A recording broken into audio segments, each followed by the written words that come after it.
Bonjour à tous, ravi de vous retrouver sur Public Sénat et place ce matin au temps fort de la dernière session parlementaire. Retour aujourd'hui à un débat au Sénat qui a depuis fait boule de neige, celui sur la privatisation d'Aéroports de Paris, une mesure prévue par le projet de loi Pacte qui était porté en ce début d'année par le ministre de l'économie Bruno Le Maire.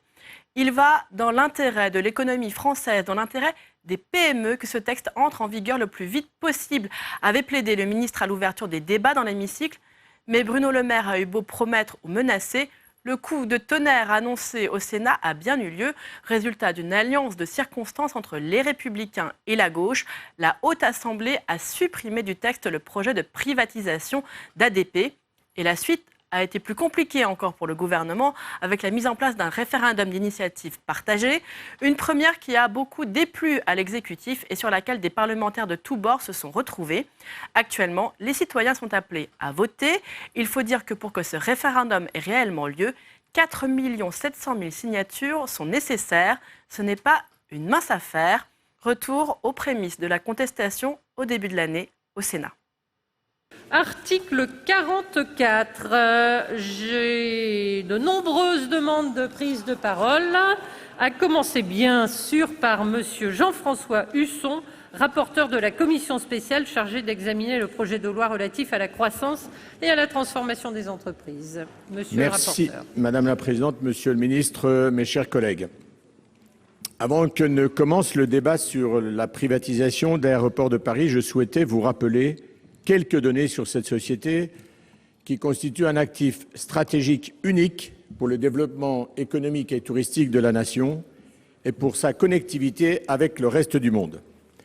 Créée en 1945 sous la forme d'un établissement public industriel et commercial, transformé en société anonyme en 2005, Aéroports de Paris a pour mission d'aménager, d'exploiter et de développer les plateformes franciliennes.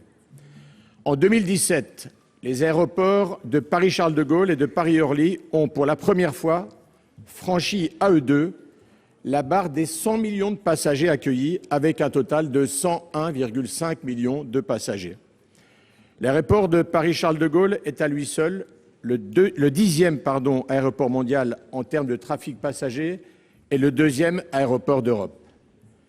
Si on lui ajoute le trafic passager de Paris-Orly, le trafic passager accueilli à Paris par ADP est quasiment aussi élevé que celui accueilli à l'aéroport d'Atlanta, premier aéroport du monde.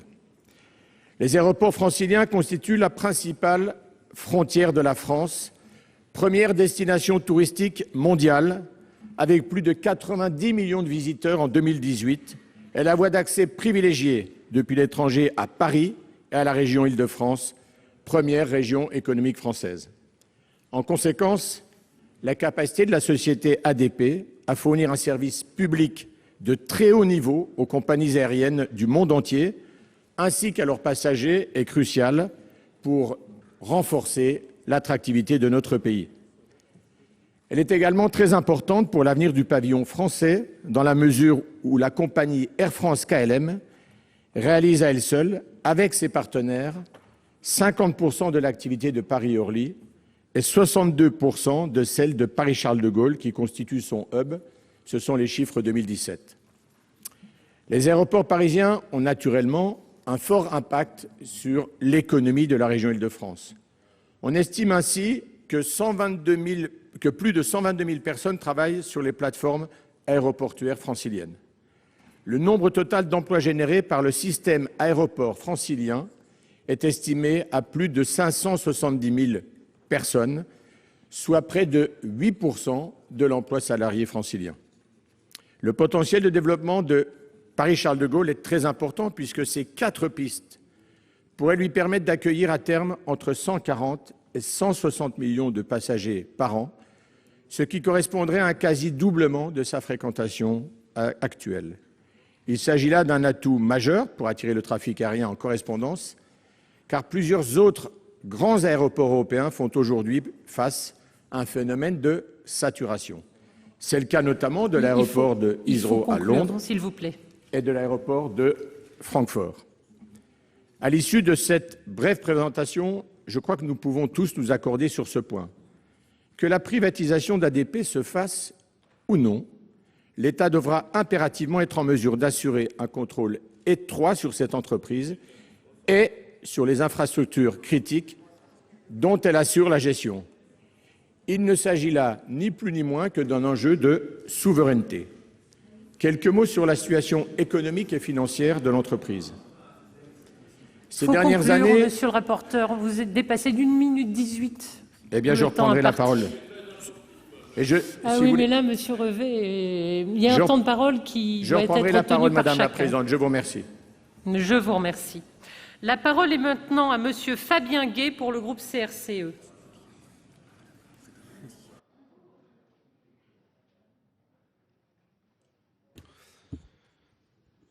Madame la Présidente, Monsieur le Ministre, mes chers collègues, nous l'attendions avec impatience, l'article 44, le voici.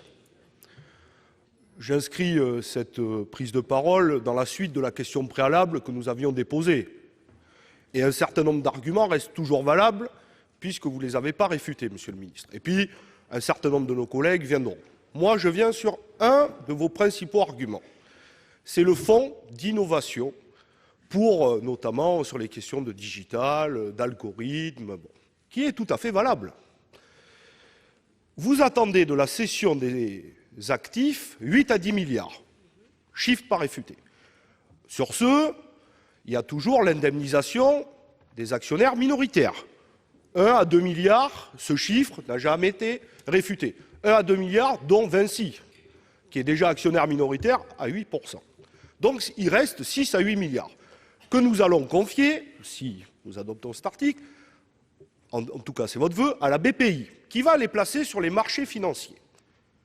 Au taux, on nous dit, de 2,5%, mais bon, ça, voilà. Donc, Monsieur le Ministre, vous avez répondu à cet argument et vous dites, j'entends, parce qu'aujourd'hui, ADP verse un peu moins de 180 millions de dividendes, et vous attendez que ce fonds, il rapporte environ 200 millions. Et puis on sait qu'ADP va être en pleine croissance, avec le Terminal 4. J'ai ici un article du Monde qui dit que les boutiques de luxe sont en plein essor, que c'est une poule aux œufs d'or, que le panier moyen sur les 3 prochaines années va progresser de plus de 10%. Bon, bref. Mais vous avez un argument ultime. Vous nous dites, il vaut mieux vendre, parce qu'on ne sait pas quelle va être la rémunération des dividendes. Ça, c'est la réponse que vous avez faite à M. Dominati, alors que M. Dominati vous a dit « mais c'est l'État aujourd'hui qui fixe le montant des rémunérations ».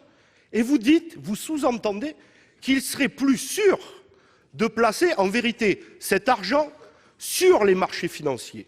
Alors moi j'ai une question, Monsieur le Ministre. Est-ce que vous connaissez un produit sur les marchés financiers qui est certain, sur les 70 prochaines années, de rapporter autant que les dividendes aujourd'hui versés par ADP? Franchement, si tel est le cas, moi je vous confie mon PEL. Je vous le dis, parce qu'alors là, s'il n'y a aucun krach financier, aucune chute de courbe, alors si vous connaissez un produit qui va nous rapporter sur les 70 prochaines années 2,5%, je vous confie mon PEL. Et je voudrais vraiment que vous nous répondiez sur cette question, parce que cet argument-là économique ne tient absolument pas la route. Voilà. Je vous remercie. Merci, Monsieur Gay. La parole à Monsieur Martial Bourquin pour le groupe socialiste et républicain. Madame la Présidente, Monsieur le Ministre, après le désastre financier de la privatisation des autoroutes, vous nous proposez aujourd'hui de privatiser des actifs hautement sensibles, des actifs hautement stratégiques. Après la privatisation ratée d'Aéroports de Toulouse, vous allez un peu plus fort, vous nous proposez de privatiser ADP. Entreprise bien gérée, un monopole d'État, une rente assurée qui sera privatisée. Est-ce que nous ne devrions pas avoir, sur tous les bancs, de gauche et de droite et du centre, une réflexion sur ces privatisations qui ne marchent pas. Et avec une idée essentielle, qu'on fasse des erreurs, c'est une chose, et tout le monde en a fait. Mais qu'on les perpétue, ça c'est une autre. C'est autrement plus grave. Et on s'apprête avec cet amendement, de continuer ces erreurs, mais là, avec des conséquences sur 3 grandes entreprises françaises incalculables. Tout à l'heure, monsieur le rapporteur a abordé la question d'ADP. Une entreprise, un monopole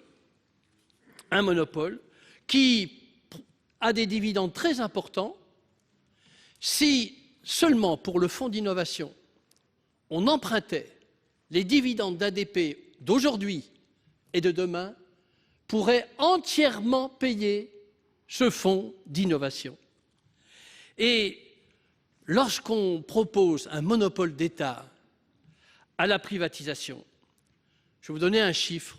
En 2008, les entreprises du CAC 40 ont versé 43 milliards d'euros à leurs actionnaires. 10 ans plus tard, les entreprises du CAC 40 ont redistribué à leurs actionnaires 57,4 milliards d'euros. Et la question importante pour nous, est-ce qu'on doit donner une entreprise aussi stratégique à des mannes financières ou à des profits purement financiers? ADP est un aménageur national et international. C'est la porte de la France sur le monde. Des grands projets franciliens vont prendre corps avec ADP. Il faut le garder public. Il faut conclure, s'il vous C'est plaît, absolument indispensable de garder ce grand monopole d'État. La parole est à monsieur Vincent Capo-Canellas. Merci Madame la Présidente, Madame la Ministre, Monsieur le Ministre, pardon, mes chers collègues. Ce projet de session fait débat, ce débat était attendu, il est bien sûr légitime. Je veux simplement évoquer, en tant que rapporteur spécial de la Commission des Finances sur une partie des crédits en question, un certain nombre de considérations et essayer de revenir à des considérations qui ont trait à la gestion aéroportuaire, parce que c'est de ça dont nous parlons. Qu'attendent les passagers? Ils attendent de nous que nous soyons capables de promouvoir un système aéroportuaire efficace qui permette de la connectivité, qui permette de la qualité de service, qui nous permette des prix raisonnables. Qu'attendent les compagnies qui nous regardent? Que le Sénat soit capable aussi d'apporter sa pierre pour un développement du transport aérien. La France est une grande nation aérienne. Elle a besoin de conforter cette place. On peut le faire en privatisant, on pourrait le faire en restant en gestion publique, mais maintenant que le gouvernement a engagé ce process, maintenant que l'Assemblée s'est mise dans ses pas, il s'agit de voir dans quelles conditions nous pouvons aller et ce que le Sénat peut apporter pour contraindre le dispositif, pour le renforcer et pour mettre un certain nombre de précautions qui sont utiles pour garantir les intérêts de l'État et pour garantir les intérêts du transport aérien. Je crois que c'est ça pour nous faire œuvre de législateur. Premier point, je voudrais rappeler que les deux modes de gestion existent, c'est-à-dire qu'il y a des modes de gestion privés et publics dans le monde entier. La question, c'est comment ils sont exercés et comment il y a un certain nombre de garanties. Il y a des privatisations bien menées et mal menées. La gauche a mal mené Toulouse, c'est clair. C'était un projet Montebourg. Ensuite, Montebourg, le texte était un texte de M. Montebourg d'abord. Lyon et Nice, qui sont des projets Macron, se sont bien déroulés et ne posent pas de sujet particulier aujourd'hui. Deuxième point, le secteur aéroportuaire est quand même ouvert à la concurrence. On fait mine de l'oublier. Les passagers choisissent. Ils choisissent d'aller vers des hubs où il y a des prix compétitifs, où il y a un niveau de service, où il y a une bonne collectivité. Il y a un marché primaire, en gros 3 heures autour de CDG, pour lesquels, effectivement, là on peut parler de monopole. Pour le reste, la notion de monopole est quand même très relative. Les passagers regardent sur Internet et vont aller à Londres, à Fraport ou à Schiphol si les tarifs sont meilleurs et si les connexions sont meilleures. Troisième point, la qualité aéroportuaire des installations a été un sujet majeur. ADP s'est beaucoup transformé. ADP s'est transformé parce que c'était ouvert, le capital a été ouvert parce qu'on a apporté du capital pour qu'ADP se modernise. C'était une ouverture partielle en 2006 qui a porté ce processus jusqu'à aujourd'hui. Dernier point, j'arrêterai là-dessus. Les compagnies se plaignent du niveau de redevance et nous demandent d'apporter notre attention sur ce point, de créer un régulateur. Jean-François Husson l'a proposé au nom de la Commission.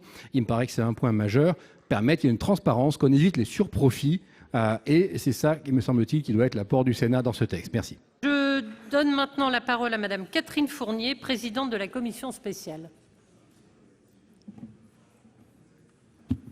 Madame la Présidente, Monsieur le Ministre, mes chers collègues, c'est vrai que ce débat est animé et c'est tout à fait normal puisque le sujet est d'importance et que quelque part, il nous a tous touchés à cœur puisqu'il représentait une image de la France, Paris. et ses aéroports. Alors, si vous le voulez bien, je pense que je vais essayer, comme l'a fait mon collègue Vincent Capo-Canellas, et c'est à titre personnel que je vais intervenir, pour aborder, si vous le voulez bien, deux éléments contextuels de cette privatisation. La loi Pacte. Nous sommes au centre de la transformation et de la croissance des entreprises. Et là, on parle de l'entreprise ADP. Alors, le premier élément, actuellement, et ça a été dit, c'est 2,4 milliards de passagers en plus que nous aurons d'ici à 2020.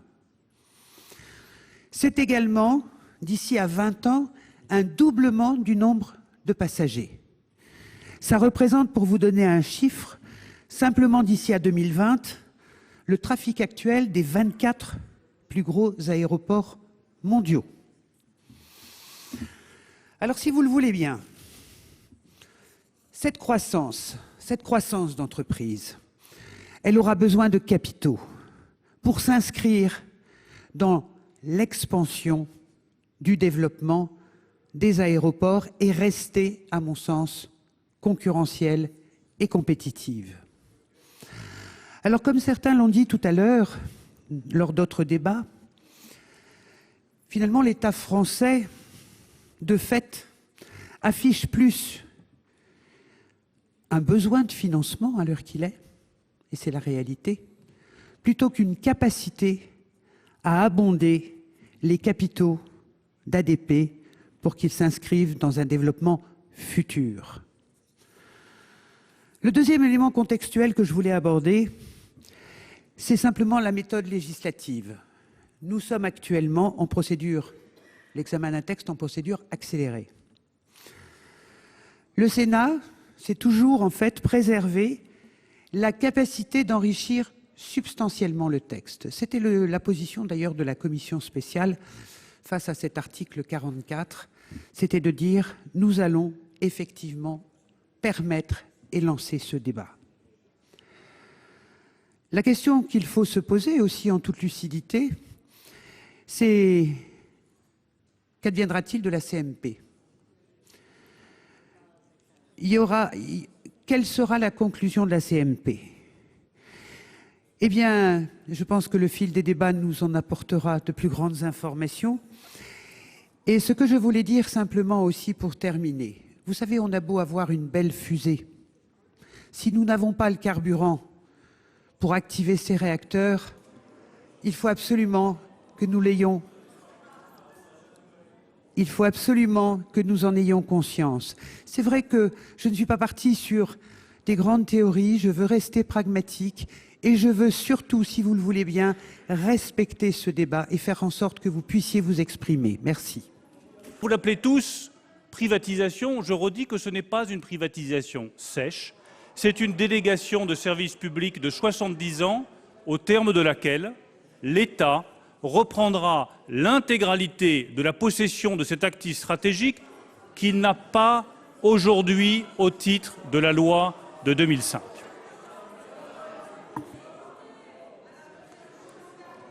Il me semble qu'il est difficile de prétendre que cette opération est essentielle, Madame la Présidente, et qu'on ne puisse pas s'écouter tranquillement et sereinement alors que je réponds aux questions qui légitimement m'ont été posées. Je redis donc que cette opération n'est pas une privatisation sèche, c'est pour 70 ans une délégation de service public au terme de laquelle l'État, qui aujourd'hui n'a pas la pleine possession de cet actif stratégique, reprendra la possession de cet actif stratégique. Je veux dire aussi très clairement à quoi sert cette opération. À trois choses. Le financement du Fonds pour l'innovation de rupture, le désendettement de notre pays et la capacité à avoir un champion mondial de la gestion des infrastructures aéroportuaires. Voilà quels sont les trois objectifs du gouvernement dans cette opération. Personne, je dis bien personne, n'a rappelé pendant cette heure et demie de discussion générale la situation actuelle. Moi, j'aimerais rappeler la situation actuelle, parce qu'on a le sentiment, vous écoutez, que l'État a 100% d'aéroports de Paris et qu'il fait la pluie et le beau temps dans l'aéroport de Paris. Mais ce n'est absolument pas la situation actuelle. Je vous rappelle qu'au titre de la loi de 2005, et je voudrais que chacun l'entende bien, l'État a 50,6% des actifs d'Aéroports de Paris, mais les actionnaires privés en ont 49,4%. Ce qui fait que le pouvoir dans Aéroports de Paris est partagé et que 49,4% des actionnaires privés ont un droit d'exploitation illimité dans un actif que vous jugez stratégique. Donc chacun d'entre vous ici devrait considérer que la situation actuelle n'est pas satisfaisante. Si vous considérez, et j'ai cru comprendre sur tous les bancs de cet hémicycle, qu'Aéroports de Paris est un actif absolument stratégique, vous ne devriez pas vous résigner à voir un actif stratégique appartenir pour une durée illimitée dans le temps à 49,4% à des acteurs privés. C'est une situation qui est exorbitante du droit commun et la solution que nous vous proposons nous permet de sortir de cette situation exorbitante du droit commun. Deuxième remarque que je tiens à faire, c'est que l'argent que cela représente pour l'État, vous avez cité des chiffres, entre 8 et 10 milliards d'euros d'argent public immobilisé, rapporte très exactement 174 millions d'euros de dividendes en 2017. Et vous donnez, dans beaucoup de vos interventions, le sentiment que ces dividendes seraient en progression continue, et vous avez tous parlé de poules aux œufs d'or. Pardon, c'est faux. Ce n'est pas la vérité, ce n'est pas la réalité des chiffres, et ils sont têtus. Les dividendes d'Aéroports de Paris peuvent être volatiles. Ils ont pu perdre 17%, notamment en cours de 2 exercices, et je vais vous donner les chiffres pour montrer à quel point il est préférable, quand on investit dans l'innovation de rupture, d'avoir des rendements stables et certains, plutôt que des rendements instables et incertains. En 2008, les dividendes étaient de 110 millions d'euros. En 2010, ils sont tombés à 70 millions d'euros, 40 millions d'euros en moins. En 2011, 78 millions d'euros. En 2015, c'est remonté à 157 millions d'euros. Mais en 2016, ça s'est à nouveau effondré à 130 millions d'euros. Donc, Monsieur Dominati, quand vous nous dites qu'il y a une régularité des dividendes qui permettrait de financer l'innovation de rupture de manière stable pour les 10 prochaines années, ce n'est pas exact et les chiffres le montrent. Le troisième point général que je voudrais indiquer, c'est le résultat opérationnel. Mais, Madame la sénatrice, ce n'est pas n'importe quoi, ce sont les chiffres. Ce sont les dividendes. Ce sont les dividendes qui résultent tout simplement de la valorisation de l'actif et des résultats qui sont comptabilisés par cet actif. Le résultat opérationnel courant, 26% du résultat opérationnel courant, ce sont ces fameuses activités aéroportuaires que vous estimez stratégiques. 39%, ce sont les activités commerciales, c'est-à-dire les boutiques. 16%, les hôtels. 18%, le développement international. Donc quand vous parlez d'activités absolument stratégiques de l'État, comme s'il s'agissait d'activités militaires ou nucléaires, 74% du résultat opérationnel courant d'Aéroports de Paris, ce sont les commerces, les hôtels et le développement international de l'entreprise. Il me semble qu'il n'est pas totalement absurde de confier le développement des boutiques, des hôtels et du développement international d'Aéroports du Paris à du secteur privé. C'est ma conviction. Regardons là aussi la réalité du chiffre d'affaires d'Aéroports de Paris avant de faire de grandes déclarations sur le caractère absolument stratégique impérieux de ces activités-là. Le choix qui est fait dans l'opération qui vous est proposée et que vous avez, grâce à votre rapporteur, à mon sens, amélioré, c'est de déléguer ce service public à un acteur privé de façon à ce qu'il gère ces 3 activités de la manière la plus cohérente possible. J'aurai l'occasion de répondre à la question de Sophie Primas sur les modalités d'exécution de cette opération, parce qu'effectivement, les choses sont ouvertes et il faut que nous en discutions ensemble. Ensuite, j'ai entendu un certain nombre de critiques récurrentes, je vais y répondre et puis je prendrai le temps de répondre à chacun d'entre vous. Nous avons tout notre temps, on peut y passer 7 heures si vous le souhaitez. La première remarque que je voudrais faire,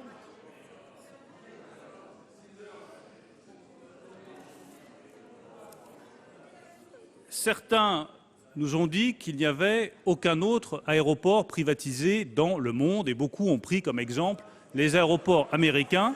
Il me semble que les aéroports américains sont loin d'être un modèle en matière de succès aéroportuaire et que c'est vraiment limiter ses ambitions nationales que de se dire que la France ne pourrait pas faire mieux en matière aéroportuaire que les Américains. Je suis convaincu que les gestionnaires d'infrastructures aéroportuaires français sont capables de faire mieux que les Américains en matière de qualité de service des aéroports et de valorisation de leurs infrastructures aéroportuaires. Osaka est un aéroport privatisé. Rome est un aéroport privatisé. Londres est un aéroport privatisé. Édimbourg est un aéroport privatisé. Aberdeen, Glasgow, Southampton sont privatisés. Copenhague, Bruxelles, tous les aéroports portugais, Vienne, Brisbane, Melbourne, Zurich sont des aéroports privatisés. Donc, ne considérons pas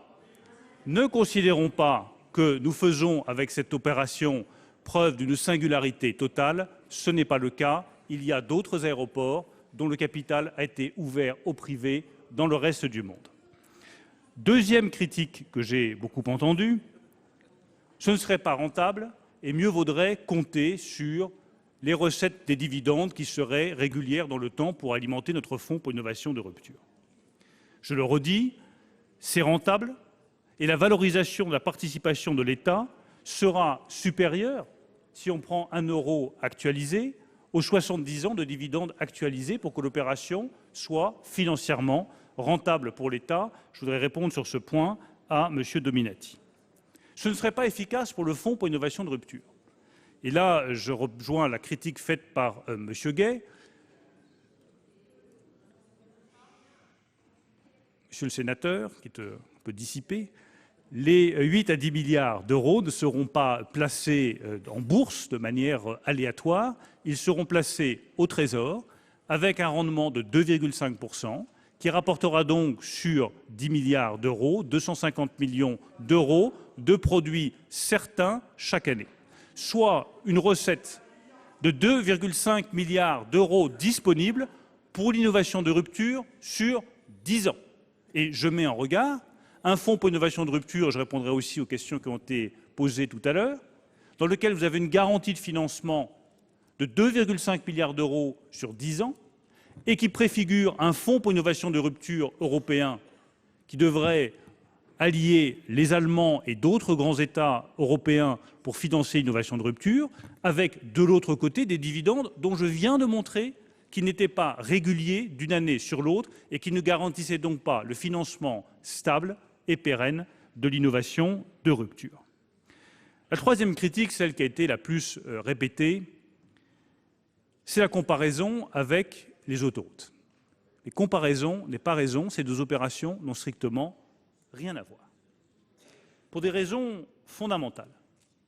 La première, c'est que dans le cadre de cette opération sur Aéroport de Paris, il existe un contrat de régulation économique qui prévoit la révision tous les 5 ans des redevances aéroportuaires.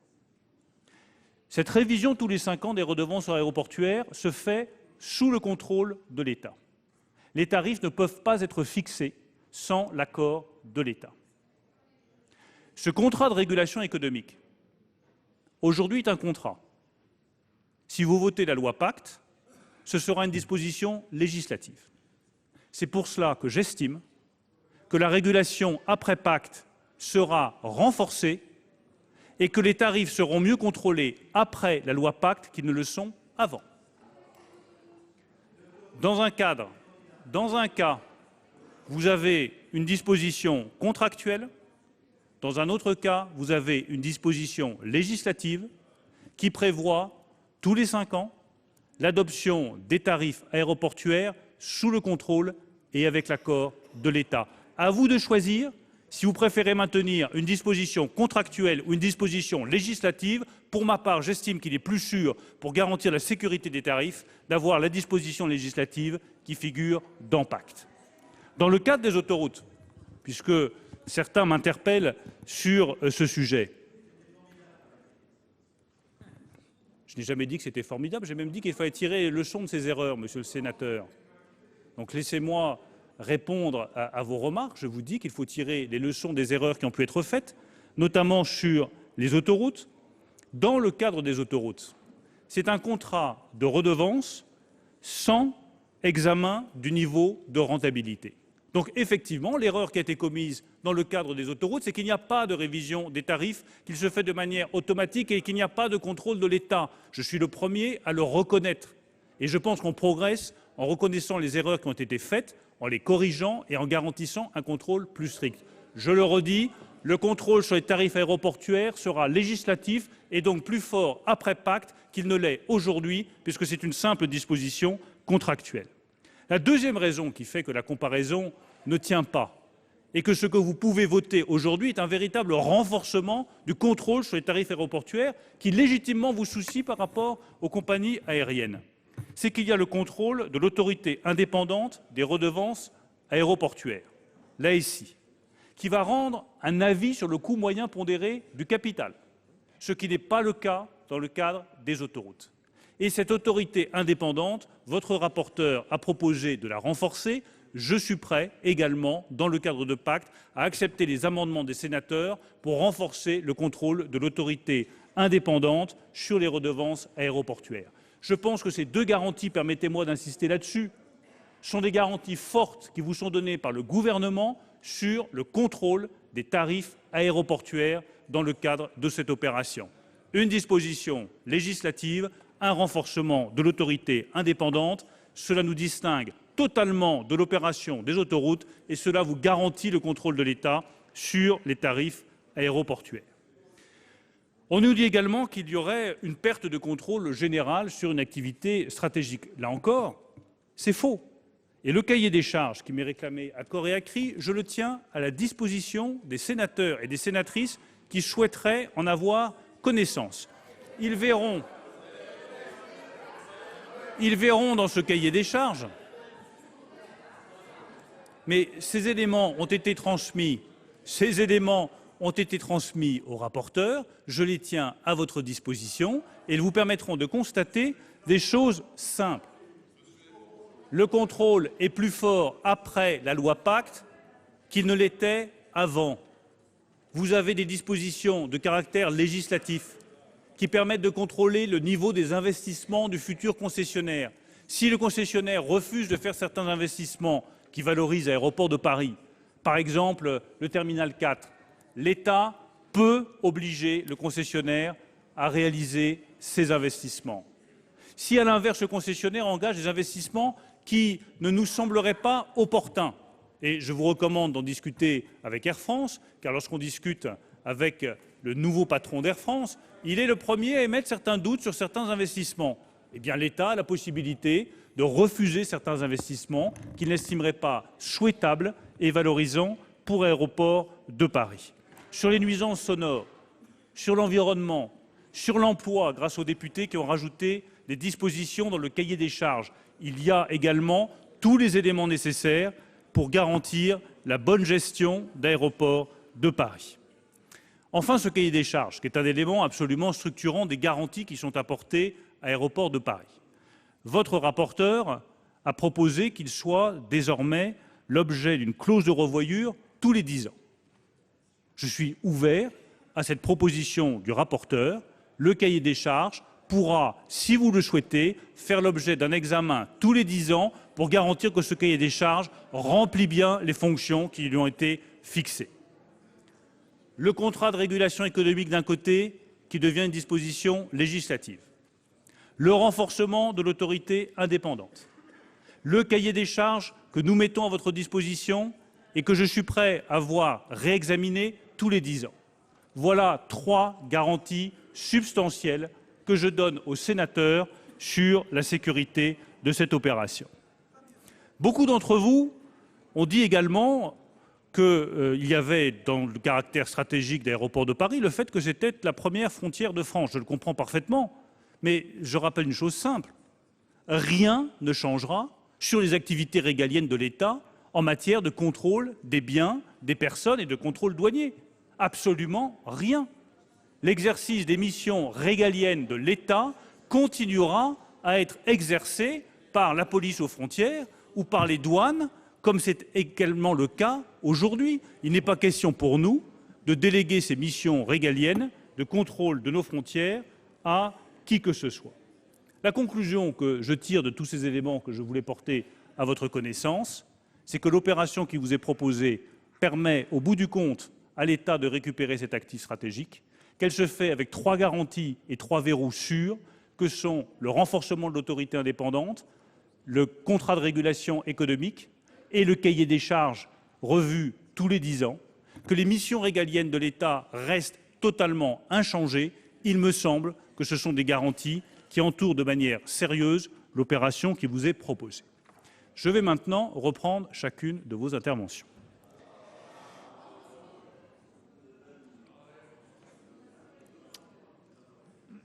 Monsieur Gay, je ne reviens pas sur votre PEL. Je voudrais juste rappeler sur la question des dividendes, qui est une question importante, qu'il y a d'un côté des dividendes qui peuvent varier de 10 à 17% d'une année sur l'autre, et de l'autre un fonds placé à 2,5% qui garantit rentabilité et sécurité pour l'innovation de rupture. Monsieur Martial Bourquin, vous avez développé un argumentaire qui a été repris par beaucoup d'autres sénateurs sur le monopole d'État. Je ne crois pas qu'Aéroports de Paris soit un monopole d'État. Nous allons maintenant passer à l'examen des 4 amendements identiques de suppression. Alors, nous commençons donc par l'amendement qui nous sera présenté par Monsieur Karoutchi, le 177 rectifié. Je confirme, Madame la Présidente, qu'il faudra préciser le règlement intérieur. Madame la Présidente, Monsieur le Ministre, je ne veux pas reprendre, ça fait 2 heures que tous les arguments sont avancés de manière assez répétitive. Moi, je ne suis pas un fanatique forcément ni de l'entreprise publique ni de la privatisation. Tout se discute. Il faut regarder les moments, la vie de l'entreprise, la nécessité pour l'État. Sauf que Aéroports de Paris, c'est une entreprise publique, monopole, qui marche bien, qui fait des bénéfices, qui investit, qui a beaucoup changé la donne sur les aéroports franciliens. Aéroports de Paris a beaucoup travaillé avec les collectivités, avec la région, avec les départements, a bénéficié de beaucoup d'aménagements routiers, ferroviaires, de transport public, réalisés par les collectivités. Aéroports de Paris ne s'était jusqu'ici jamais plaint d'avoir une incapacité à faire. Ce qui revient à dire qu'en réalité, je passe sur le fonds d'innovation parce que, sincèrement, 250 millions, c'est extrêmement important, mais un redéploiement de la dépense publique devrait pouvoir faire 250 millions dans notre pays. En réalité, vous nous dites vous-même d'ailleurs que finalement, il faut quelque part éponger la dette. Et tout ça est extrêmement inquiétant. Autant je comprends une privatisation quand une entreprise publique ne marche pas et ne peut pas marcher tant qu'elle est tenue par les règles publiques. Je comprends. Autant vous nous dites qu'en réalité, sur tous les sujets, sécurité, personnel, etc., les règles publiques vont quasiment rester. Alors pourquoi privatiser? Parce que vous me dites que ce n'est pas une privatisation. Mais enfin, Monsieur le Ministre, moi je vous connais et je pense que vous avez le sens de l'État. Mais 70 ans, qui sera au gouvernement dans 5 ans, dans 10 ans, dans 20 ans? Quelle conception aura-t-il d'une entreprise concédée? Comment est-ce que ces gens vont gérer le tout? Franchement, c'est une entreprise stratégique qui fonctionne, gardez-la. Merci, Monsieur Karoutchi. Je passe la parole maintenant à Monsieur Fabien Gay. Oui, Monsieur Fabien Gay pour la présentation de l'amendement de suppression du groupe CRCE. Très rapidement, parce que, merci Madame la Présidente, Monsieur le Ministre, très rapidement, tous les arguments ont été échangés, notre collègue Roger Karoutchi vient de le dire. Moi, un élément, Monsieur le Ministre, auquel je crois vous n'avez pas tout à fait répondu. Et je repars de la question préalable, mais aussi des interrogations de, par exemple, la présidente Prima. Est-ce que vous souhaitez une vente en bloc ou en lot? Je crois que c'est extrêmement important de répondre sur ce sujet. Parce que vous le savez, On a une question sur la table. Est-ce que c'est Vinci qui veut racheter les parts? Il faut qu'on se dise les choses assez franchement. Parce que Vinci va être indemnisé parce qu'actionnaire minoritaire. Puis, il y a l'indemnisation pour Notre-Dame-des-Landes. Et je crois que les parlementaires que nous sommes, mais aussi les Françaises et Français, et aussi les salariés d'ADP, ont le droit de savoir si c'est avec l'argent public des indemnisations que l'on va céder les 50% d'Aéroports de Paris. Et je crois que si c'est ça votre volonté, il faut le dire maintenant. Et la dernière chose, c'est l'argument qu'a employé Madame la présidente de la Commission sur que va-t-il advenir de la CMP. Moi, je crois que c'est extrêmement important, Monsieur le Ministre. Il y a 6 mois, je pense que nous n'étions pas dans la même situation politique qu'aujourd'hui. Pierre Laurent l'a rappelé, les critiques sur cette privatisation émanent de l'ensemble des bancs du Sénat, gauche et droite confondues. Et si nous faisons le choix, ensemble, de refuser cette privatisation, Monsieur le Ministre, je crois que dans le temps politique dans lequel nous sommes, vous devrez entendre la voix du Sénat. Parce qu'il serait assez fou que, lors d'une CMP, alors vous reveniez sur cette privatisation, parce que je crois que le temps politique, là, ne serait pas, à ce moment-là, preneur de ça, et que les gens, franchement, trouveraient qu'il y ait un scandale, qu'on passe sur la voie du Sénat, y compris pour privatiser et donner et confier les 50% à Vinci. Donc il faudra extrêmement entendre la voix du Sénat, quelle qu'elle soit, et je le dis puisque c'est souvent l'argument que vous reprenez, ne faisons pas peur à chacune et chacun est assez grand pour voter à son âme et conscience. Je vous remercie. Merci, chers collègues. La parole est maintenant à Monsieur Hugonnet pour défendre l'amendement 348 rectifié bis. Merci Madame la Présidente, Monsieur le Ministre. Pour ma part, si j'ai déposé cet amendement de suppression, c'est pour 3 raisons principales qui sont financières, politiques, et puis la troisième, je développerai un tout petit peu plus parce que personne n'en a parlé en tant que régional de l'État, puisqu'une partie de la plateforme aéroportuaire d'Orly se situe en Essonne, pour des raisons environnementales. Financière, c'est très clair. Tout le monde l'a dit, c'est quasiment l'unisson sur les bancs du Sénat, et je vous sais, Monsieur le Ministre, de l'avoir reconnu, et clairement, quand on fait des erreurs, on les reconnaît, c'est comme ça qu'on avance, mais le précédent des autoroutes a laissé dans les mémoires beaucoup de traces. Je ne voudrais pas parler non plus de la vente de la branche énergie d'Alstom à General Electric. On sait dans quelles conditions. Sur l'aspect politique, une de nos collègues, Sophie Tallier-Polian, en a parlé tout à l'heure. Effectivement, dans cette loi fourre-tout, le fait de la privatisation d'ADP qui arrive dans ce temps de marasme et politique et social dans notre pays est malvenu, et clairement ce sujet de privatisation, et c'est plutôt un libéral qui vous parle, il faut qu'il soit traité indépendamment, ça c'est très clair. Maintenant, la raison environnementale, c'est que quand, pendant au moins 20 ans d'élu de mandat local, vous vous trouverez en sandwich entre Aéroports de Paris et la DGAC, pour des histoires de survol qui peut-être ici sont relativement méconnues, mais en tout cas pour les Franciliens qui sont parfaitement connus, on sait que quand on lâche la main, Monsieur le Ministre, quand on lâche la main dans ce genre d'opération, vous pourrez prévoir tous les contrats, toutes les clauses de revoyure que vous voudrez. Une fois qu'on a perdu la main, on l'a perdue définitivement, et c'est une des raisons pour laquelle, pour ma part, et je crois ici dans une grande majorité, nous nous opposons à cette privatisation très clairement. Merci, chers collègues. La parole est à Monsieur Bourquin. Beaucoup de choses ont été dites et on ne va pas les répéter. Il y a peut-être une question qui n'a pas été abordée. C'est l'avis des compagnies aériennes qui, elles, par la voix de M. De Juniac, ont donné un avis. Ils préféreraient que l'aéroport reste public. Pourquoi ?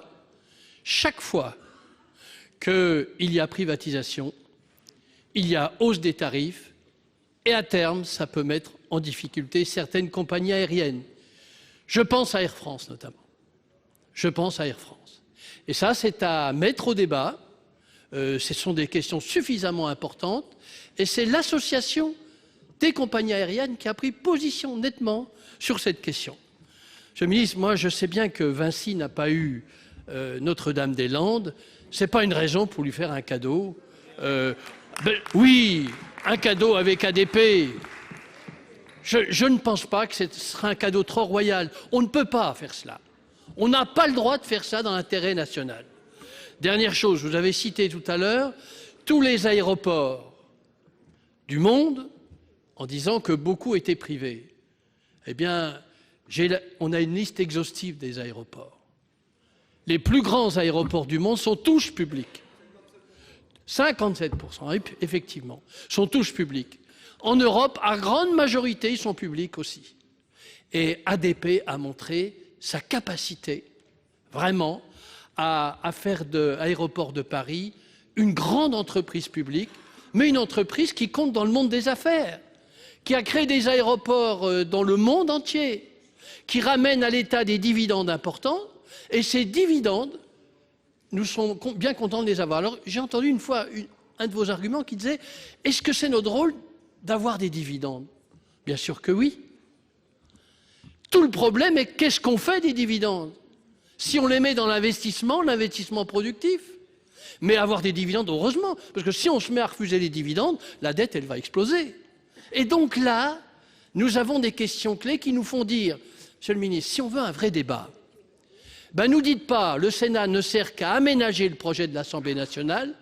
Le débat vous pourriez dire, je reporte cette question et je demanderai au président de la République de reporter cette question, d'avoir un débat beaucoup plus approfondi et ADP serait retiré de la loi Pacte. Ça, c'est une conception du débat. Vous ne pouvez pas nous demander d'aménager la privatisation. Collègue.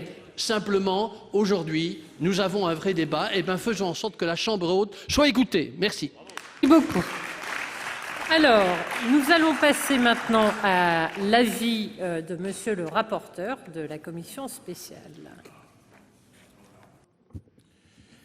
D'abord, l'avis en commission, c'est un avis de sagesse, mais c'était pour permettre d'arriver à un débat. Et je crois que, en tous les cas, moi, je me réjouis parce qu'on entend beaucoup de points de vue.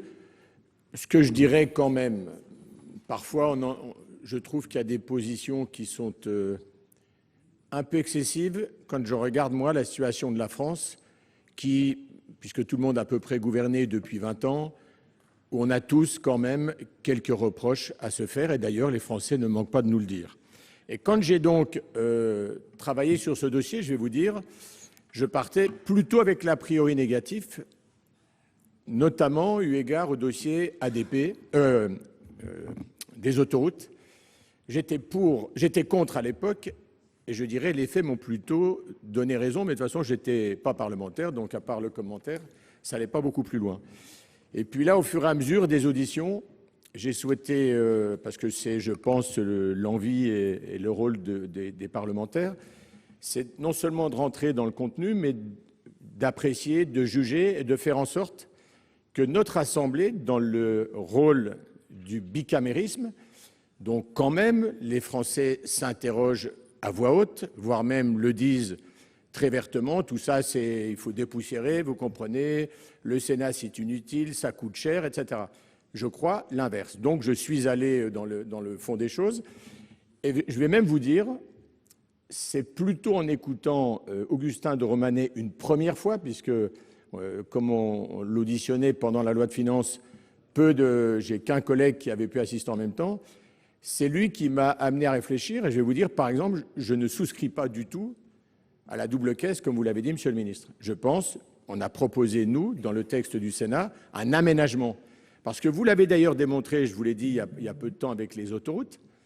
Avec les autoroutes, comme le gouvernement est coincé par un contrat blindé qui fait que les sociétés d'autoroutes je dirais, appliquent avec force et vigueur, eh bien finalement, vous avez cherché un moyen, je dirais, de faire plaisir, je le dis comme je le pense, aux automobilistes. En gros, 1 million d'automobilistes, c'est très peu par rapport à tout ça, mais c'est bien par une offre commerciale que les sociétés d'autoroutes se disent non seulement on va faire 1 million, on espère en faire plus, mais c'est bien pour alors entretenir le réseau routier. Donc c'est exactement la même logique.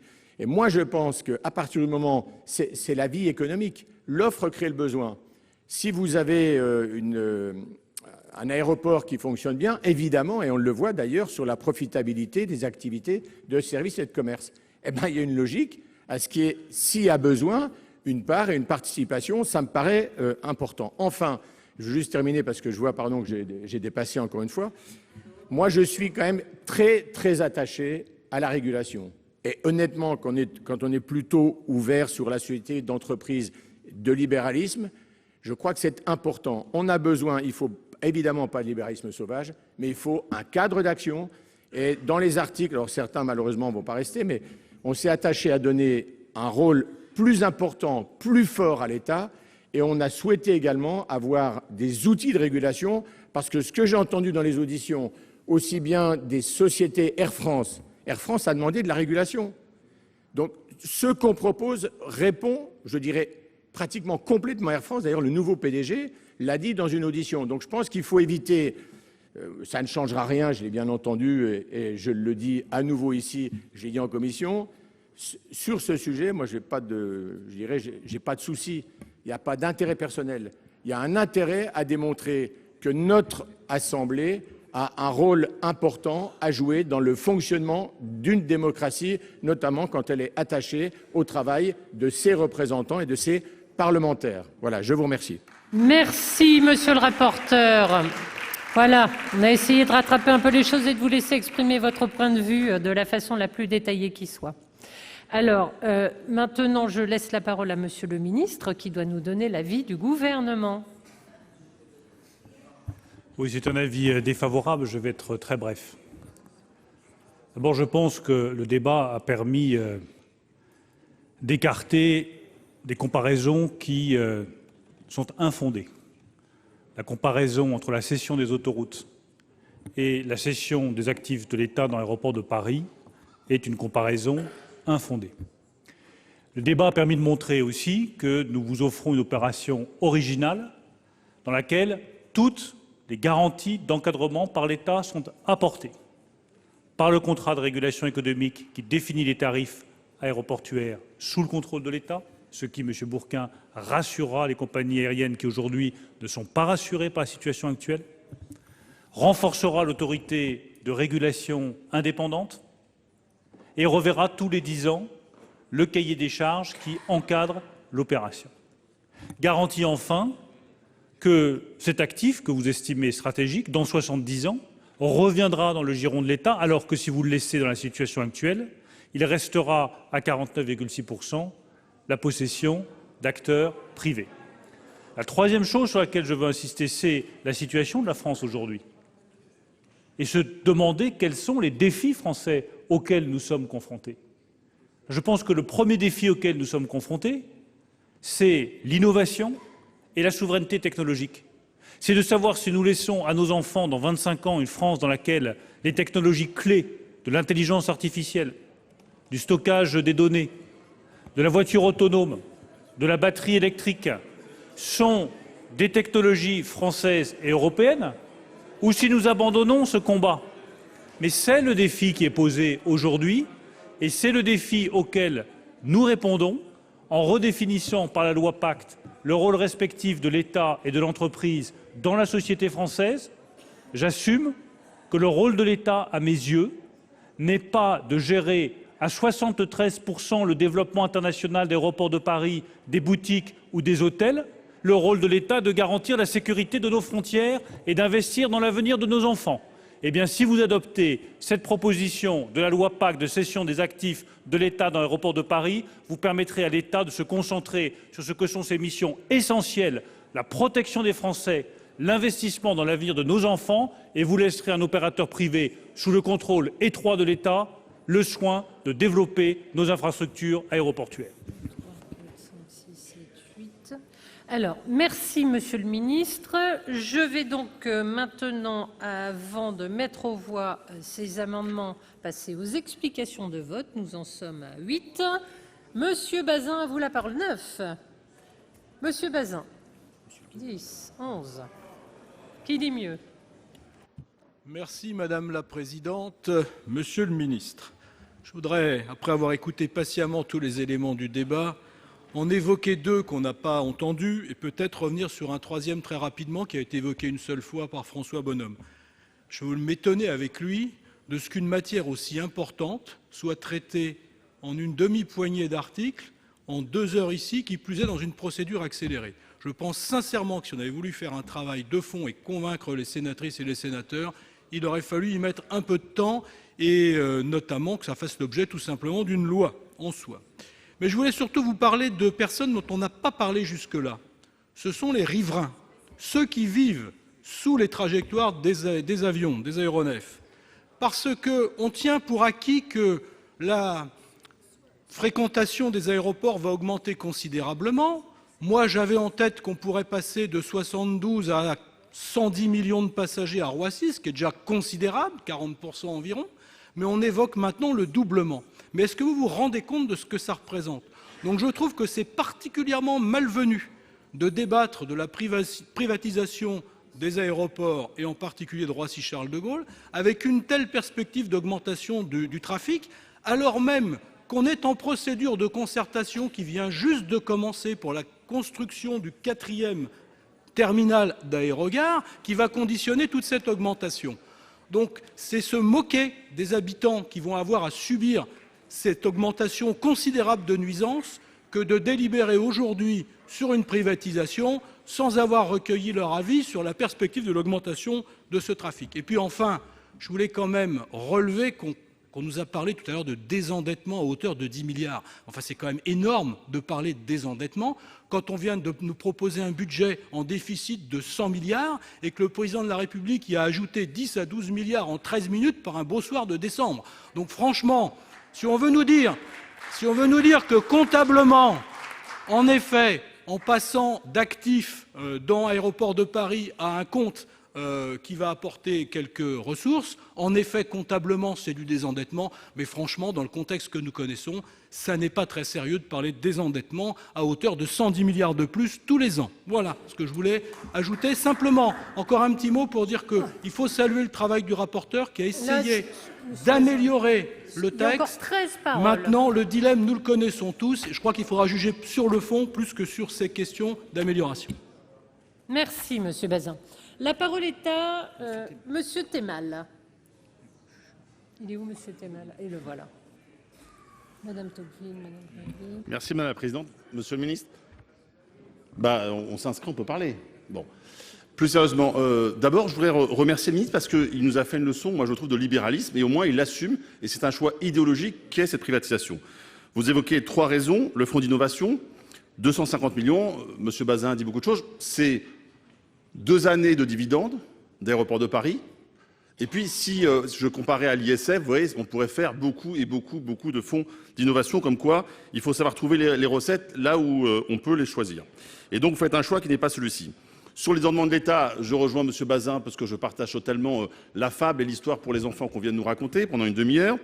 Sur le champion mondial, 3e raison, je rappelle que c'est déjà un champion mondial. Aéroport de Paris, c'est le premier aéroport, l'entreprise qui fait de la conception, de la réalisation et de la gestion d'aéroports. Donc il ne s'agit pas de construire un champion, c'est déjà le cas. Alors on dit qu'il n'y a pas de capacité. Je rappelle qu'il y a quelques mois, Hong Kong vient de nouveau d'être géré par Aéroport de Paris. Donc il n'y a pas de problème de développement. Je rappelle que si on prend les personnes qui utilisent, les utilisateurs, les compagnies aériennes, elles sont opposées. Et IATA, qui est l'association qui organise l'ensemble des compagnies aériennes, a présenté une étude sur les 6 aéroports les plus efficaces en termes de services, parce qu'on parle de services. 5 sont publics. 5 sont publics. Donc là aussi, le public est capable d'avoir un service de grande qualité pour les compagnies, pour les clients passagers, il faut améliorer les choses, et puis les usagers, et puis les riverains, pardon.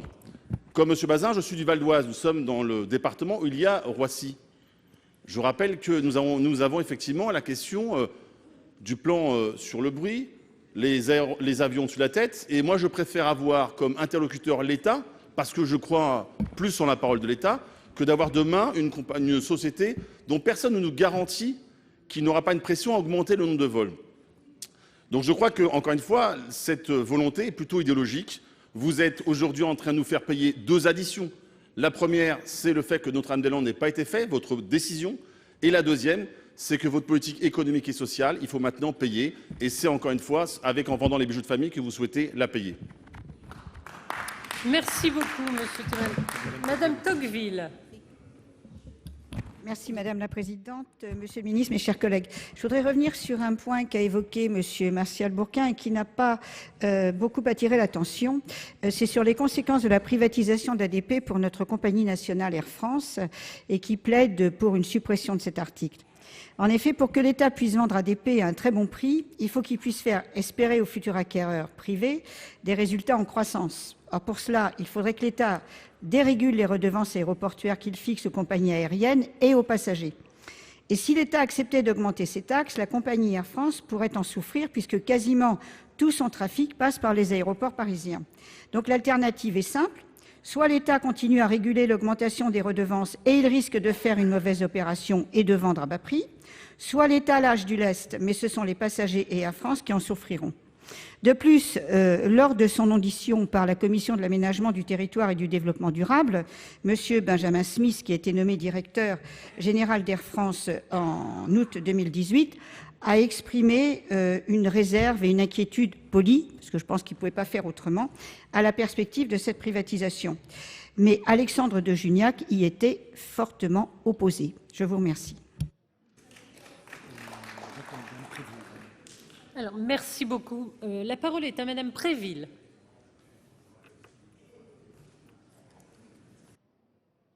Merci Madame la Présidente, Monsieur le Ministre, mes chers collègues. À mon sens, alors je vote déjà pour la suppression de ces articles et donc contre la privatisation d'ADP. À mon sens, on ne doit pas permettre à une entreprise privée d'exercer un monopole sur une infrastructure stratégique. On dit bien stratégique. Les infrastructures stratégiques comme les ports maritimes, certains aérodromes civils, les sites de production de réseaux et de distribution d'énergie électrique doivent demeurer incessibles. En effet, il paraît logique et responsable de garder la main sur ce qui est d'un intérêt national supérieur, car c'est une question de souveraineté. C'est un principe de base, un principe fort, un principe républicain. La finance ne peut pas prévaloir sur tout. Et je vais vous donner un exemple très concret. Qui est une conséquence de la privatisation des autoroutes. Juste pour montrer, avec cet exemple, ce que signifie perdre la main. Nous avons voté, sur la loi de finances 2018, la gratuité des péages d'autoroute pour les véhicules d'intérêt général prioritaire en opération. Il s'agit là des véhicules de police, de gendarmerie, de pompiers, du SAMU, etc. Alors, j'ai posé une question écrite concernant ce sujet, puisque le décret d'application n'a pas été pris. La réponse a été la suivante. L'exonération de péage pour les véhicules d'intérêt général prioritaire en opération constitue une rupture d'égalité des usagers devant le péage. Il s'agit pour les sociétés concessionnaires d'une charge nouvelle qui leur est imposée et pour laquelle elle ne pourrait être compensée par une hausse des tarifs de péage. Les sociétés concessionnaires pourraient donc se prévaloir d'un préjudice devant le juge au contrat, comme elles l'ont déjà indiqué à l'État. Donc nous avons voté dans la loi la gratuité des péages pour ces véhicules, pompiers, police, etc. Et cela ne pourra pas se mettre en place. Parce que la première estimation des pertes de recettes pour les sociétés concessionnaires, qui seraient à indemniser donc sur les fonds publics, s'élèverait à plusieurs dizaines de millions d'euros. Donc ce décret ne sera jamais pris. Voilà, je voulais vous donner cet exemple d'effet de dommage collatéral ou d'effet pervers de la privatisation. Je vous remercie. Merci Madame Préville. Alors, je tiens à vous dire que malgré quelques désistements, il y a de nouvelles demandes de parole qui nous mènent à 12 paroles. À 20h45, nous arrêterons la séance. Donc, où tout le monde fait court, on fait le scrutin public avant la suspension de séance et tout le monde s'exprimer dans un temps limité parce que ça se rajoute à chaque fois. Donc, où chacun fait un effort de concision et à 20h45, voilà, on arrive à mettre en route le scrutin public, ou on reporte après la coupure. Voilà, maintenant on continue la discussion si vous le voulez bien, essayez tous de faire un effort. Madame Cohen, vous avez la parole. Alors, je vais essayer d'être concise, Madame la Présidente, mais quelques arguments. D'abord, je veux rassurer le rapporteur en disant que je trouve qu'on joue très bien notre rôle de parlementaire en ayant ce débat de fond sur les dangers de la privatisation. Et je me réjouis que, quels que soient nos bancs, nous ayons des arguments communs pour combattre la privatisation d'ADP. Premier élément. Deuxième élément, Monsieur le Ministre, vous nous dites que finalement, ce que nous avançons sur les dividendes serait erroné et que dans 70 ans, en réalité, l'État récupérerait la mise. D'abord, moi, je veux vous poser une question qui vous a déjà été posée. Comment se fait-il que vous n'utilisiez pas ces dividendes pour, justement, vous servir concernant tout ce qui est innovation, puisque ça serait le but de la privatisation? La troisième chose que je voudrais vous dire, c'est pas seulement les parlementaires qui sont ici et qui trouvent que, finalement, ça ne va pas de privatiser. On parle beaucoup de la Cour des comptes. Je lis textuellement. Les aéroports sont des actifs profitables pour les courts, moyens et long termes. Deuxième citation, les aéroports sont des investissements peu risqués compte tenu de la conjoncture et des perspectives favorables du trafic aérien. Donc ça plaide pour que l'État ne se désengage pas et ne privatise pas. Ensuite, le deuxième élément que je voudrais vous dire, c'est concernant l'emploi. On n'en a pas parlé, mais privatiser ADP, eh bien, c'est prendre des risques concernant l'emploi. Je veux juste donner deux chiffres. ADP représente 5% du PIB régional, 1,4% du PIB national. Il génère 8% de l'emploi salarié francilien en emploi direct et indirect induit. Et l'augmentation du trafic aérien et du nombre de passagers devrait impliquer un renforcement des métiers d'ADP. Or, aujourd'hui, les salariés et leurs syndicats dénoncent une envolée de la sous-traitance, une perte de salaire et d'emploi, avec notamment un départ en retraite non remplacé, et ils craignent à juste titre que la privatisation aggrave leurs conditions de vie et leurs conditions de travail. Et le dernier élément que je voudrais dire, parce que je suis du Val-de-Marne, c'est concernant l'environnement. Ben oui, est-ce que vous pensez vraiment que privatiser ADP va pouvoir être aidé? Il faut conclure, Madame Cohen. Vous avez écoulé votre temps de parole. Non, je pense notamment à la limitation des mouvements annuels. Merci, et au couvre-feu d'Orly Aéroport. Je n'avais pas utilisé tout mon temps. Merci, Madame Cohen. La parole est à Monsieur Houllegatte. Merci Madame la Présidente. Monsieur le Ministre, je n'ai pas été convaincu par vos arguments et je regrette que le débat ait été un peu pris à l'envers parce qu'on voit que la motivation première qui devrait donc conduire à la privatisation, c'est tout simplement de trouver un financement pour un fonds d'investissement au service de l'innovation. Même si l'objectif est louable, mais on est dans une logique d'opportunité. Il aurait été préférable d'avoir véritablement un débat sur la vision stratégique du transport aérien, le devenir des plateformes aéroportuaires. Est-ce qu'on est dans un modèle du gigantisme comme à Istanbul où on va construire le plus grand aéroport du monde? Est-ce que pendant 70 ans on va perdre la main sur la plateforme aéroportuaire et arriver dans un modèle où on aura peut-être un aéroport qui sera pivot, mais quelle organisation et quelle complémentarité en matière de plateforme aéroportuaire au niveau national? Et d'ailleurs on s'en rend compte, un certain nombre d'États sont en train de reprendre la main. Le gouvernement Trudeau au Canada a ajourné l'examen d'une éventuelle privatisation des aéroports. En Australie, en Nouvelle-Zélande, il y a également des débats sur la privatisation des aéroports. Et puis enfin, je dirais, pour compléter ce que disait Rachid Temal tout à l'heure, c'est vrai que les aéroports les plus performants au monde, que sont Hong Kong, Séoul, Singapour, Dubaï ou Amsterdam, Schiphol, sont sous gestion publique. Donc ce qui montre bien que dans un monde en pleine évolution où le transport aérien va exploser dans les années qui viennent, il y a besoin d'une prise en main de la part de l'État. Merci. Merci, Monsieur Houllegatte. La parole est à Monsieur Kerrouche.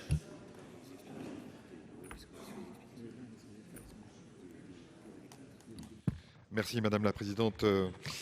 Monsieur le Ministre, vous nous avez renvoyé chacun à nos responsabilités, mais c'est vrai, il faut le dire, que tout le monde n'a pas connu une évolution idéologique aussi rapide que la vôtre. C'est peut-être cela qui a joué en notre défaveur. Parlons de la finalité sur 2 points. Sur le désendettement, tout a été dit, beaucoup d'autres solutions existaient, et celle que vous choisissez, celle de la privatisation, est sous-optimale. Sur le fonds de rupture et d'innovation, 250 millions. Sérieusement, est-ce que vous estimez que cette somme est capable, par exemple, de concurrencer les recherches d'Alphabet Google sur l'intelligence artificielle? Est-ce que plutôt la solution, ce ne serait pas d'investir dans notre recherche publique qui, au quotidien, fait déjà des travaux et des découvertes? Mais encore faut-il y mettre les moyens. Et puis, pour finir sur le fond, je regrette encore une fois votre dogmatisme et le fait de considérer que de toute façon, le vote est acquis à l'Assemblée nationale et que nous servons uniquement de variable d'ajustement. Merci beaucoup.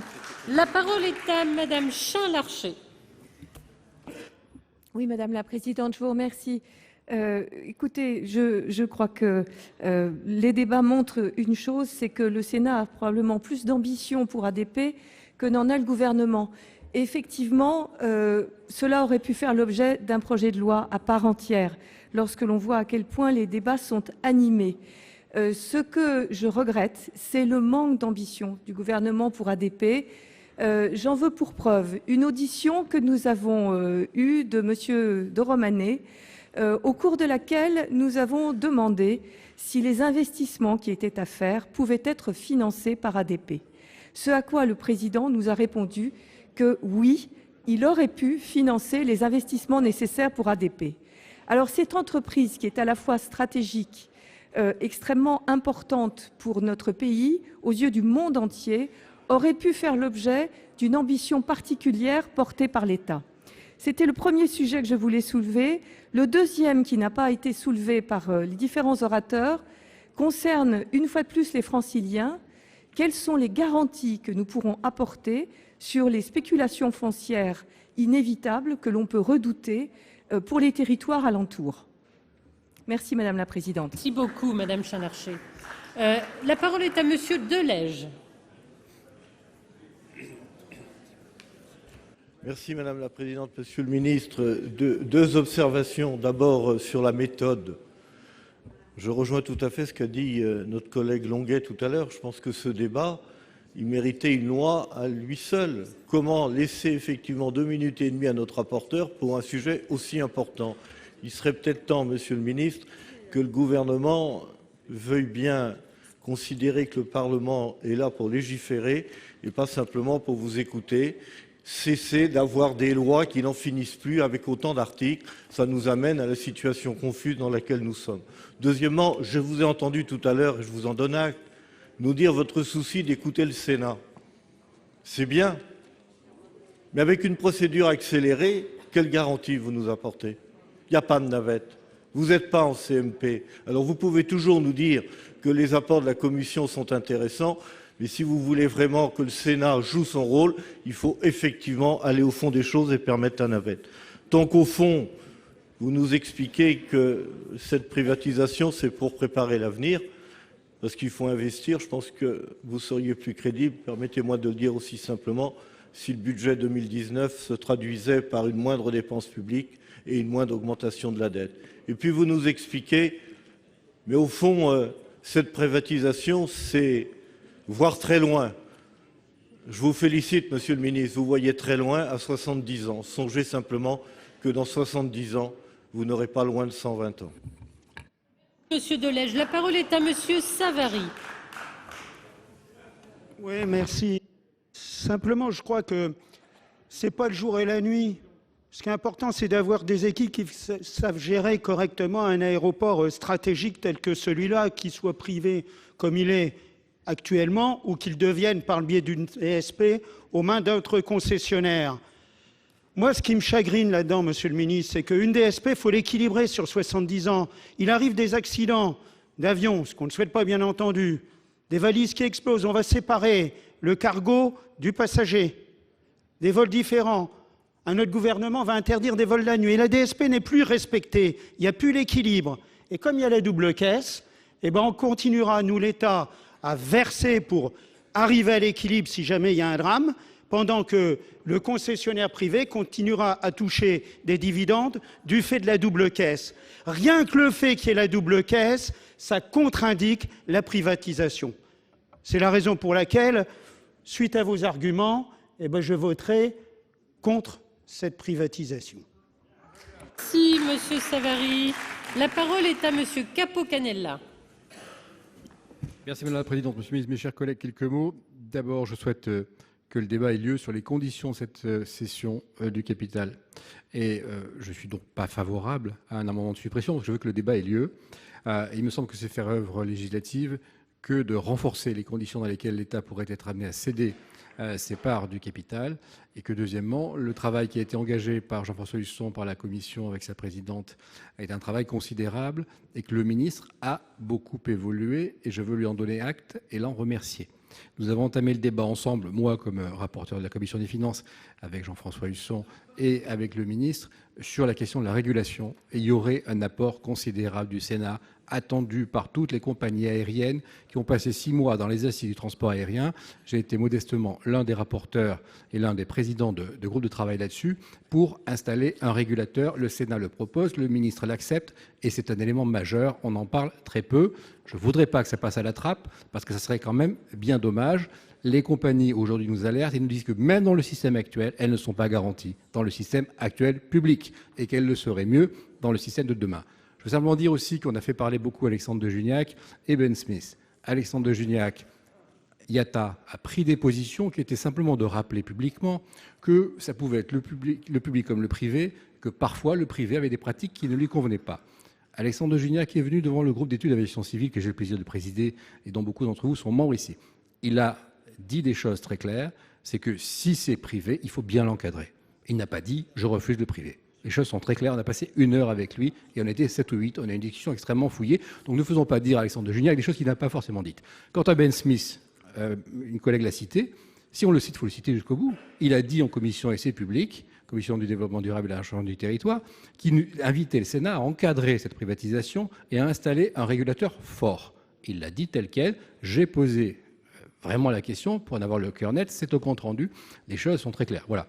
Donc je termine simplement en disant que on est allé même plus loin que ce que le ministre souhaitait, puisque le rapporteur l'a dit, il a un amendement double caisse qui a été adopté par la Commission qui revient à proposer d'aménager la double caisse et de faire que donc une partie des profits des commerces finance les travaux pour les infrastructures. Donc voilà, je souhaite que ce débat-là ait lieu. Merci. Merci Monsieur Capo-Canella. La parole est à Monsieur Chassaing. Madame la Présidente, Monsieur le Ministre, Messieurs les membres de la Commission, mes chers collègues. Donc l'État a besoin de capitaux pour développer, moderniser l'ADP, car les passagers vont doubler en 20 ans. La Commission et le ministre nous ont rassurés avec le contrôle de l'État garanti, le travail de la Commission qui a été fructueux puisque le cahier des charges de cette DSP, je rappelle que la DSP n'est pas une privatisation, tous les 10 ans, mais pour certains, 70 ans, l'État donc va céder le contrôle de ce monopole stratégique pendant 70 ans. Ça nous paraît, pour certains, beaucoup, malgré le travail de la Commission et le contrôle renforcé. Bien sûr, nous comprenons aussi que l'État a besoin de financer l'innovation pour créer des emplois d'entreprise et financer les défis de notre pays dans l'avenir. Donc notre groupe est partagé. Certains voteront contre cette DSP, c'est-à-dire pour l'amendement de suppression, et d'autres voteront contre, c'est-à-dire suivront l'avis de la Commission. Merci. Merci Monsieur Chassaing. La parole est à Monsieur Jacques.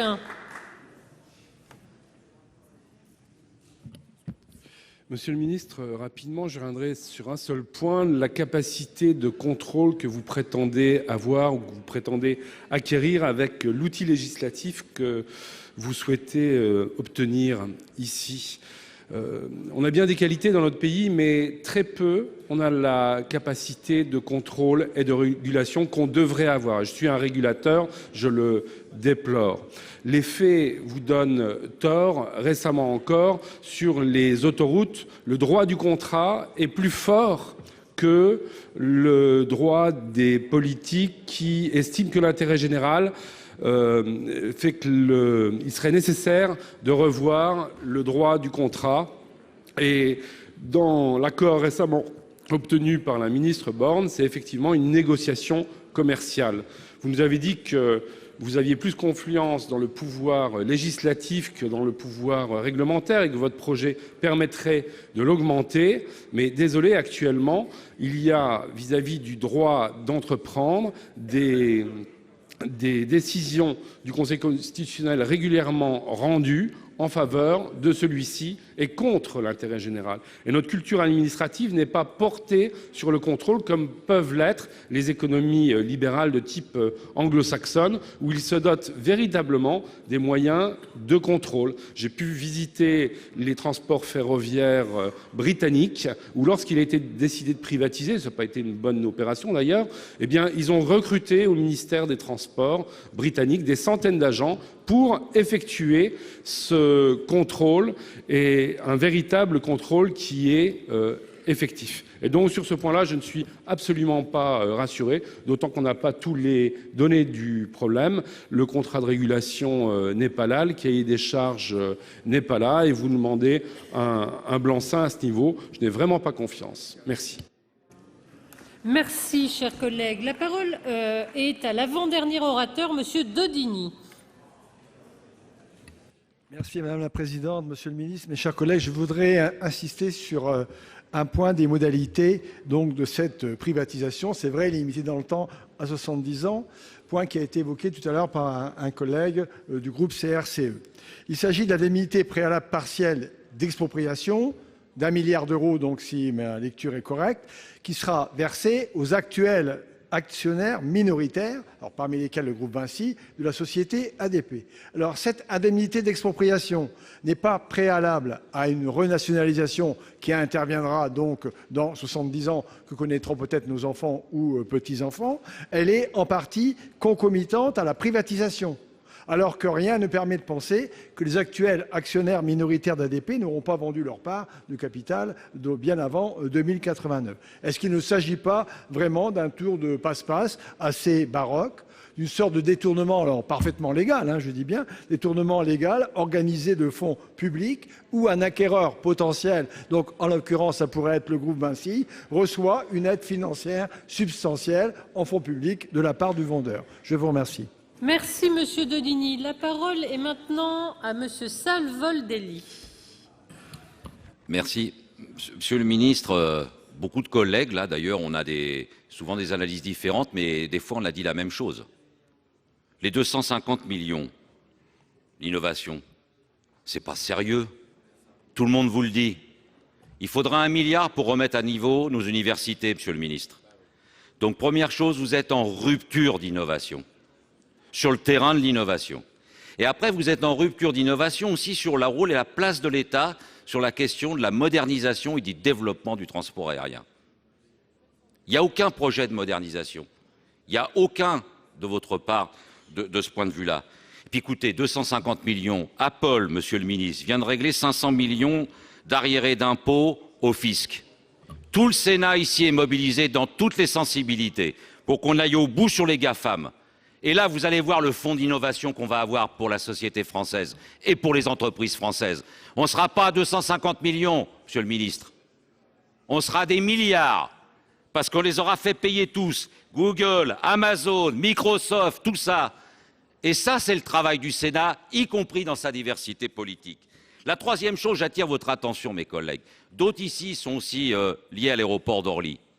Moi, je suis dubitatif sur le fait que l'État, en vendant ses parts, crée un avantage indu aux futurs concessionnaires privés. Pourquoi? Parce que cette société anonyme actuelle, mêlant État et puis fonds privés, c'est 1 milliard d'euros d'investissements qui viennent d'être réalisés à l'aéroport d'Orly. 2 terminaux à 4 espaces dans un espace international. Et voyez, il ne faut pas comme ça haranguer suivant les étiquettes politiques, les modernes, les archaïques, etc. Oui, je suis communiste. Et je suis content que l'aéroport d'Orly nous relie à San Francisco, s'il fera la liaison entre Silicon Valley, Saclay, Shanghai et Sao Paulo. Donc vous voyez, il faut qu'on s'écoute, comme on sait le faire ici au Sénat, avec les arguments des uns et des autres. Donc, vraiment, franchement, innovation de rupture sur l'innovation et innovation de rupture sur les ambitions de l'État sur la modernisation du transport aérien. Merci. 24 348, merci, Monsieur Savoldelli. Alors, J'ai été saisie d'une demande de scrutin public par les groupes socialistes et républicains et CRCE sur les amendements identiques de suppression numéro 160 rectifié, 224 rectifié, 348 sexies, 393 rectifié. Je vous rappelle que l'avis de la commission est sagesse, l'avis du gouvernement est défavorable, qu'il va être procédé donc au scrutin public dans les conditions fixées par l'article 56 du règlement. Le scrutin sera ouvert dans quelques instants. Voici le résultat du scrutin numéro 48 sur les amendements identiques 177 rectifié, 224 rectifié, 348 rectifié bis, 393 rectifié. Compte tenu de l'ensemble des délégations de vote accordées par les sénateurs aux groupes politiques et notifiées à la présidence. Nombre de votants 343. Nombre de suffrages exprimés 324. Pour l'adoption 246. Contre 78. Le Sénat a adopté. L'article 44 est supprimé. Voilà pour cette discussion autour de la privatisation d'ADP qui se sont tenues au Sénat au début de l'année lors de l'examen du projet de loi Pacte. Vous le savez, depuis, des sénateurs et des députés de droite comme des gauches se sont alliés pour créer un référendum d'initiative partagée, le premier du genre contestant la privatisation d'Aéroports de Paris. Et actuellement, les citoyens sont appelés à voter pour que ce référendum ait réellement lieu. Vous pouvez toujours voir et revoir toutes les séances sur notre site publicsénat.fr. Très bonne journée sur les chaînes parlementaires.